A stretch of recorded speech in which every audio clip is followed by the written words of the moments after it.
never restrict the possibility of gaining wider experience, particularly in the research, and it doesn't come out of books. Books are good. Books can say go to so-and-so, talk to so-and-so, but you've got to do it on your feet. You've got to look, you've got to listen, you've got to taste, you've got to touch.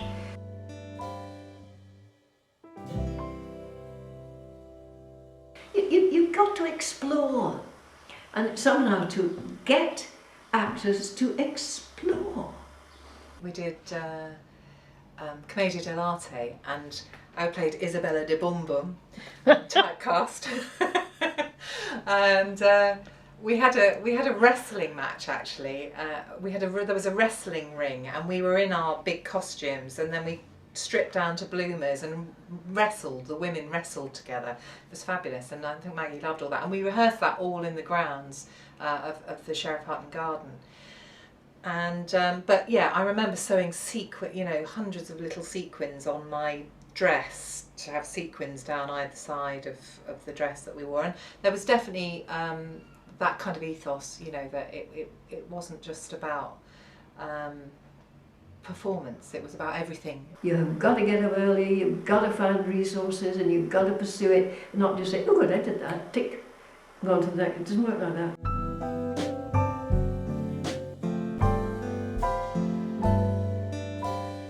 Because you don't just need the moment of, the terror, or the moment of heartbreaking departure of lovers, or awakening of love between lovers. You need the other, the natural life. We were doing restoration comedy, and I think it was Man of Mode, and we did a party, because the joy of living in a big house like that was that we could do proper parties in character and things like that. We had proper music, and we did all the proper dancing and everything.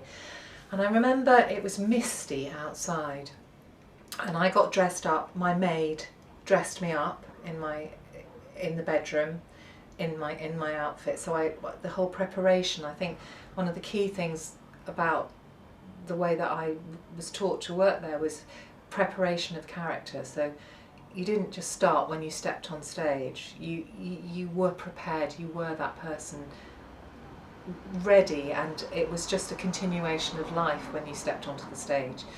And so my maid got me all dressed up, and I met my fop, I think it was David Thorpe, and we were going to walk round the grounds to the big ballroom where the party was. And there was mist, and he had his cravat, and it was like looking at a ghost. It was magic. Before you had the drama of the play, you had to have the normality of the characters living a normal life. You're going from here to Prague, or you're here to Vienna, and the stops on the way, and that's it. But it doesn't mean you know the way. For every play that I did there, or every scene I worked on, we always made history, the history of the characters.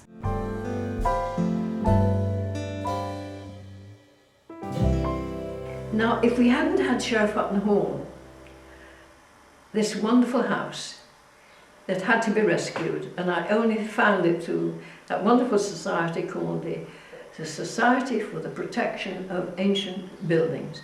And I've been a member of SPAB, since a student, because I desperately wanted somehow to help that little bit towards saving our heritage. So, as a member of SPAB, what they used to do was publish a quarterly list saying houses in need of caring owners. And I felt I was a very caring owner. I would just write for one of these houses. And they kept appearing in this quarterly issue from SPAB, details about this house, and it was Yorkshire. Now, I better go and have a look at it. And so I did. And oh dear, you remember that driveway, but you don't remember how it was, because it was full of ruts. And I thought, I can't take the car down here, it'll bust the axle. And then I thought, well, I made an appointment with the lady, so I better go. I went down snail's pace. And then suddenly I saw the house. and the sun, oh, well done, scenic, you know, some good lighting. Somewhere there was the sun on these old glass windows, and they shine so brilliantly, not like modern glass. This is not modern glass, but they don't shine like Sheriff, which is much older. And so I thought, God, that's a lovely house. Not exceptionally lovely, lovely. And I, you know, parked, went, knocked, rang the bell. And a strange, sort of looping, youngish man came to the door and said, "Hello, I'm Robert Blenkinsop, and you spell it with 2 P's. He's so insistent on these 2 P's on Blenkinsop. So he said, "Do come in, I was expecting you." So I went into the green room. It was called the green room, and it was painted green, and very bright green. And into the green room, and there's my mother, my father, and Mr. Blenkinsop, Major Blenkinsop, said, "Ha ha ha ha," and he was slightly go-go. And Mrs. Blenkinsop said, "Do have a cup of tea and a biscuit." I got a cup of tea and a biscuit. And she said, "I have to do everything. Daddy doesn't do anything at all. We have to sell the house. But you see, Robert doesn't want it. And Dominick is in London. And I forget the other's name. He's a monk." Oh. So I said, "Well, shall I see the house?" So Robert showed me around. And he was wonderful. And he was saying, "Come into the baby room, come into the this, come into the that." And that time, I went into the, what we call the blue dining room, because it's still blue. But it was an even worse blue then. It was really, really, really, really blue. And the ballroom was really, really yellow. And the green room, as I say, was really, really green. I thought, oh, come on, whoever thought about this? You know, this is a house that dates back, my God, it dates back to James I. Why hasn't somebody sort of said, we could do this, we could do that? I was already doing it, even though I hadn't even seen her at it. I was already planning it, I was already doing man of word in it, already doing the Cratchits down in the cellars. I was already in the greenhouse thinking about Sweden and pot plants and people. You know, I was already way off. I thought, this house of ours, we could do this. So they showed me around, and you know, the gardens and the Amorine and some lovely. It's a lovely house, but it was very run down and sad, and nothing was happening. And there was an old gardener called Ellis, who looked at me with great suspicion. And anyway, I finally came back to the green room. I finally came back to Mr. Blenkinsop, who looked as if he'd been there for the last 2 weeks and never moved. And Mrs. Blenkinsop said, "Do have a cup of tea and a biscuit. I have a digestive biscuit." I think I was promoted to digestive biscuits. But I had a digestive biscuit. And then Robert took me away, sighing, out of sight of the parents, and said, "Well, you could have it for 110,000. I said, "Yes." He said, "Yes." I thought, that's fantastic.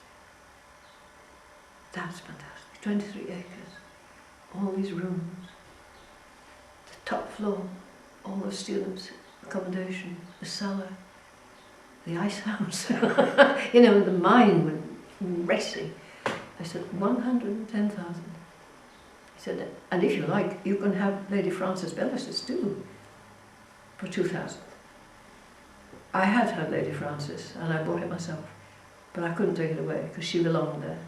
We knew that this was a house that would come with us and change according to the play.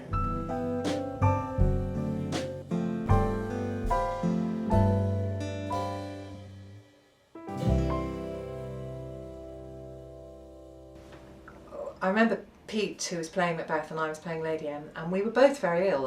I think the whole cast was ill throughout the whole thing. We had flus and goodness knows what. And we had this terrible flu, and Wilf said, "No, we've got to rehearse the scene. Come up to the kitchen. We'll do it with whiskey." And we sat round the big kitchen table in Sheriff Hutton with a whiskey, and you know, working on one of the scenes between us. And I remember Maggie sort of waltzing in and kind of sort of observing, and you know, I thought she must be thinking, what are they doing? You know, knocking, because we were quite drunk by the end of it, knocking back this whiskey. But she always had a twinkle in her eye, you know, and a sense of fun, I think. And I think she loved nothing more than to see people right in there, really enjoying working and really, you know, like getting your fingers really dirty. The locals said, oh yes, we'll lend you horses for Macbeth. And they brought their horses and they brought their, you know, riders who would look after the horses and help the students, the ones who couldn't ride. We wanted Duncan to ride in, because we were playing it in Sheriff Hutton Castle. They filmed a dress rehearsal and I got all my King Duncan clubber on, Big Beard and everything. They put all this big heavy saddle on the horse and I sat on it and just didn't want to know, just walked off into the stinging nettles. Duncan's on horseback and, oh, lovely, lovely, open air, and it made sense again. It made, it's bringing something to life, isn't it? I think we sang Flower of Scotland every morning before breakfast. And I think that influences, and this was Maggie's thing, wasn't it? It influences performance. Outside of Sheriff Hutton Castle, I don't know if you walked around it and looked, but it's pretty steep. So we did siege ladders, so they could climb up there to the top and then come down and descend and fight. So the first battle scene was fought in the ground in front of the castle with the audience in a big marquee, because it might rain. It often did. But we thought the audience ought to be there. So we had that first scene, and then when they came down, the soldiers from the high came down. Again, it's again the atmosphere and the actors contributing to the atmosphere and the building and the moment of time, as it was with the witches. Don't call them witches, says Wolf, they're old women who don't know what to do. And they were under the far end, under one big crag, I don't know if you remember it, which is at the far end of the castle grounds, and still standing. And there in that hollow, which was sort of thick brush and trees and a hollow, we got the cauldron, and we got that as their home.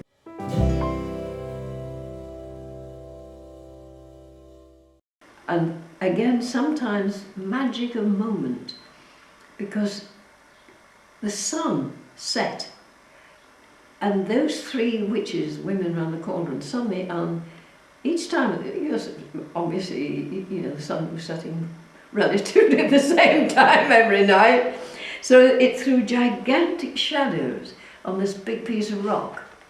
So it doubled the atmosphere, and everybody was like, oh, is that a lighting trick? Well, it wasn't a lighting trick, it was actually the setting sun. And things like that.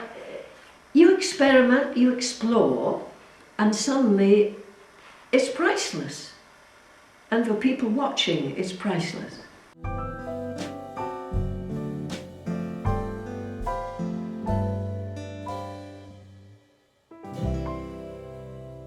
It's just common sense, you know. You need to know as much about your character as you can to inform it, you know, and to be real, because the whole thing is truth. What it taught me is the truth in everything. Truth in comedy, truth in drama, truth in everything. No matter what you do, no matter how big the characters are, play the truth. These things are important, and that actors have got to say, yes, I don't want that. I don't want a prompter. I don't want to be told where to go. I don't want to be told to look up at the castle with joy. I don't want that kind of artificial acting. They've got to start off scrubbed clean. For me, she was all about making really deep connections to things rather than putting a character on. I didn't want technique without the heart of the matter, which is the understanding of the character, and without the understanding of how you bring a text to life.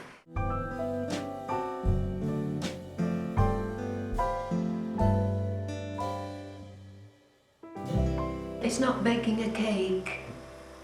You don't have a bit of that, a bit of that, a bit of butter, and maybe some cinnamon.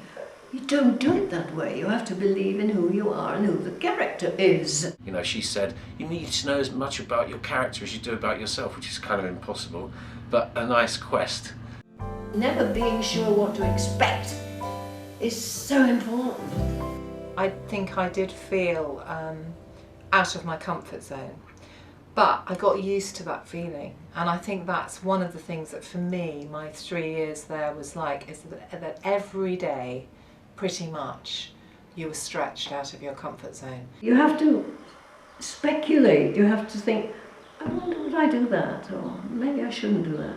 I think they wanted us to grow as people, and I think we did, because they set us up with a lot of challenging experiences. Going home was like an impro as well, you know. And there was, you know, I know there were people that were working on plays together and they'd like move in with each other. You're constantly facing your own inner boundaries and having to deal with them and overcome them. The consequences of that, I think, really impacted my whole life and the way, you know, the way that I live my life now. Because the work was so intense, when we did play, we had to let go a bit, you know, and we did let rip a bit. I remember once we went to the pub and at the Highwayman, and we decided as we were walking back, what would it be like if we all walked back through the fields, not down the road, but across fields, with the moonlight, naked. And that's terribly East 15, isn't it?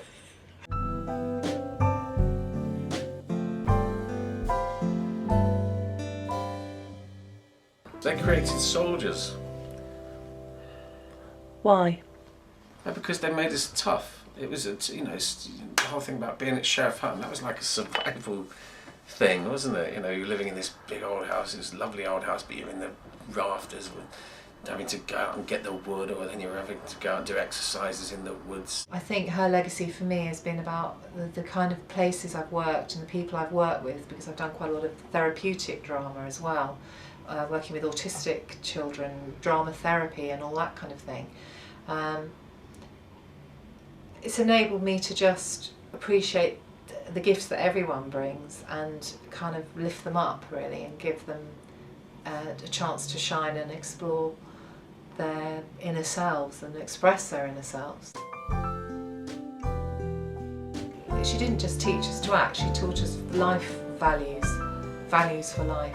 You experiment, you explore, and suddenly it's priceless. What did she say? She said, yeah, and if any time you feel stressed out or nervous or tense, just go outside and hug a tree. That's the best advice she ever gave me, I think. Everybody wants to feel given a lift of living is wonderful. She did have a magical way of coming in and just saying very simply one thing that affected you.